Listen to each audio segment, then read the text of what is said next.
রাজধানীর আভিজাত এলাকা গুলশানের বুক চিরে গড়ে উঠেছে করাইল বস্তি। এখানে বাস নিম্ন আয়ের মানুষের। তাদের দিন কাটে অতি কষ্টে।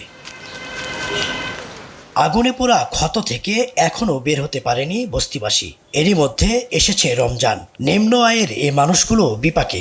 দুপুর গড়িয়ে বিকেল, এখনো তারা জানেন না কি দিয়ে করবেন ইফতার। এখনো বাবা আমরা কোনো কিছু করতে পারি নাই। কি করার আছে, ভাগ্য যা আছে তাই। কিছুদিন আগে আগুন লেগে সব পুড়ে গেছে, আর আর্থিক অবস্থাও বেশ একটা ভালো না। এই জন্য অল্প দামের মালামাল তৈরি করলে সবাই যেন নিয়ে ইফতারি করতে পারে। কেউ গৃহকর্মী, আবার কেউ বা দিনমজুরের কাজ করে চালান সংসার। চাইলেই তারা পারেন না সন্তানের মুখে হাসি ফোটাতে। আমরা ওই যে মুড়ি বুট অনেক সময় এটাই জুড়ে না। একটা পেঁয়াজু কিনতে গেলে 10 টাকা, ওই যে কোনো জিনিস 10 টাকা নিচে কোনো জিনিস নাই। তো 5-10 টাকা পথ কিনতে গেলে 100 টাকার দরকার, 200 টাকার দরকার, এই সমর্থন নাই।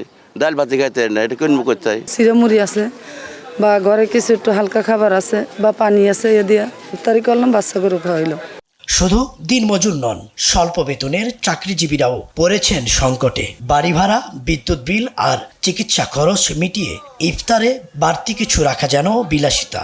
আজকের আয়োজন হচ্ছে ধরেন বুট মুড়ি, এই যা আর কি আমার নিজের যতটুকু তফিকে কুলাই ততটুকুই আমরা করুন। এ সংকট কাটাতে কার্যকর উদ্যোগ নেয়ার পাশাপাশি বিত্তবানদের এগিয়ে আসার আহ্বান করাইল বস্তির এ মানুষগুলোর। রমজান সংযমের মাস, কিন্তু এ যেন টিকে থাকার এক কঠিন সংগ্রাম নিম্ন আয়ের মানুষের জন্য।